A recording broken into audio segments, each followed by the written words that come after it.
Are you just a Bluetooth device?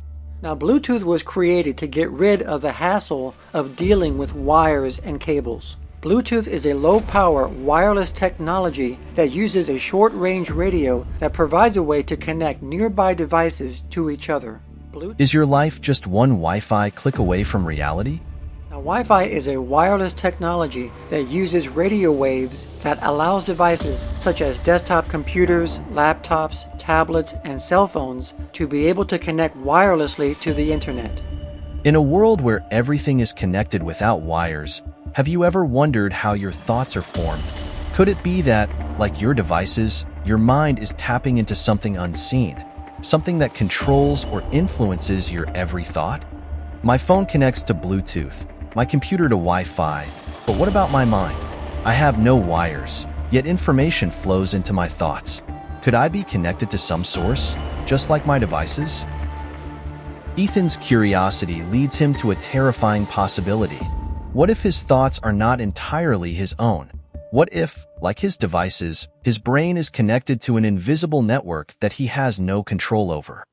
Wireless communication has revolutionized how we connect to the world. Wi-Fi and Bluetooth allow our devices to share information without the need for physical connections.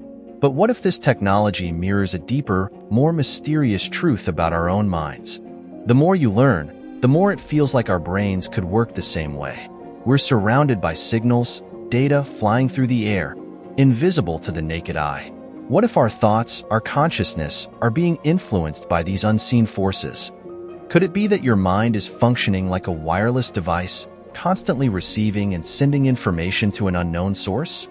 The human brain is a complex network, capable of generating electrical signals that control everything from our movements to our thoughts.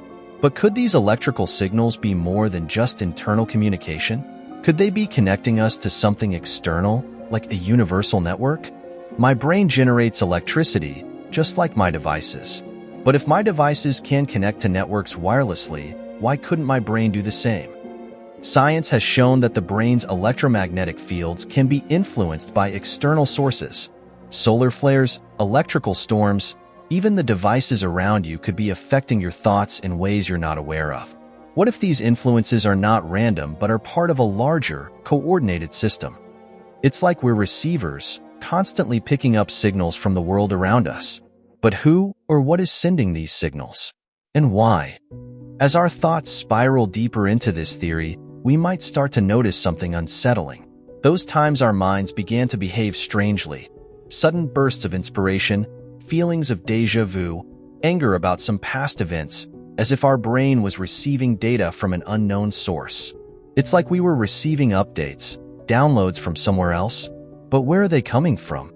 And why? Could these glitches, these strange experiences, be signs that your mind is connected to something beyond your understanding? A network that feeds you information, controls your thoughts, without you even realizing it. Because of things that we've been taught, we should explore religious texts, looking for parallels to his theory. Biblical passages do describe humans as being connected to a divine source, receiving guidance from a higher power. But that might not mean that there is a white-haired old man sitting on a throne emailing messages into our brains. Yet, throughout history, religions have spoken of a divine connection, a spiritual link between humanity and a higher power. Could these ancient texts be hinting at the same concept we are just now possibly discovering? A network that guides our thoughts, a cosmic server that controls our reality? What if what we call God is actually the source we're connected to? Maybe religion has been trying to explain this connection all along. A spiritual link to a higher power, a divine network that we're all a part of.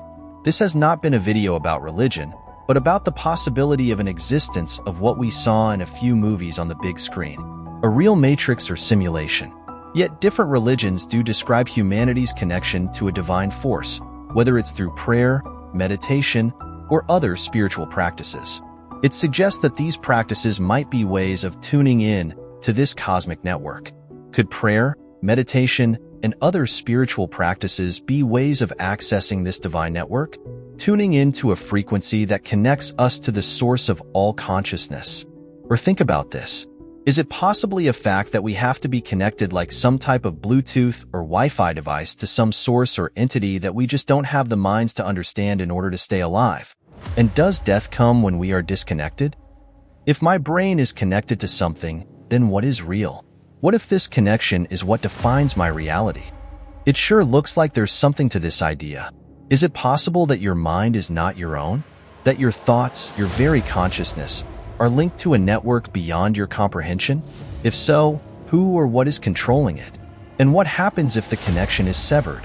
What if this is all just a simulation that really only exists inside a skull the size of a large grapefruit? Isn't that kind of the truth? Because if that grapefruit is destroyed, none of what you've witnessed in life ever existed in the first place.